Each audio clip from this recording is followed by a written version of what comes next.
ஆழ்வார் எம்பெருமானார் ஜீயர் திருடிகளே சரணம், ஜீயர் திருடிகளே சரணம். பகவத் ராமானுஜாஸ் final instructions number 17. கிருதநித்ர சமுத்தாய வதேத் Guru பரம்பராம். Simple explanation. As soon as one wakes up, one has to meditate upon Guru Parampara, recite Guru Parampara. Very important point. Usually when we wake up, Shastram says that we have to recite Hari, Hari, Hari.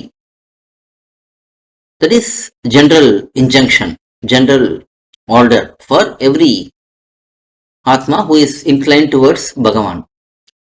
Specifically in our Sri Vaishnava Sampradayam, we always approach Bhagavan through the Guru Parampara, Acharya Parampara. We never go to Bhagavan directly. It is actually said that if we try to go to Bhagavan directly without approaching the Acharyas, then it is as good as worshipping other devatas. Because Bhagavan always prefers anyone approaching him through Acharyas and Bhagavatas. Hence it is very important for Sri Vaishnavas to first always think about Guru Parampara and then think about Bhagavan.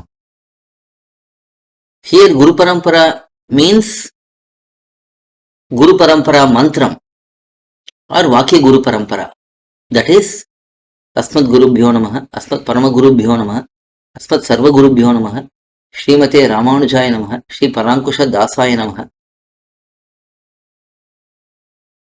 Srimad Yamunamunaya Namaha, Sri Ramamishraya Namaha, Sri Pundarikakshaya Namaha, Sriman Nathamunaya Namaha, Srimate Shatakopaya Namaha, Srimate Vishwaksenaya Namaha, Shriyai Namaha, Sridharaya Namaha. This is the Guru Parampara Mantram.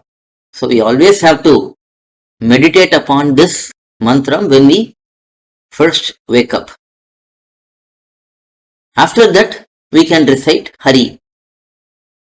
Similarly, even while doing Dvayanusandanam, Dvayamantranusandanam, even that time, we have to first recite Guru Parampara and then only Dvaya Mahamantram. Japtavyam Guru Paramparayam Dvayamum, says Pillai.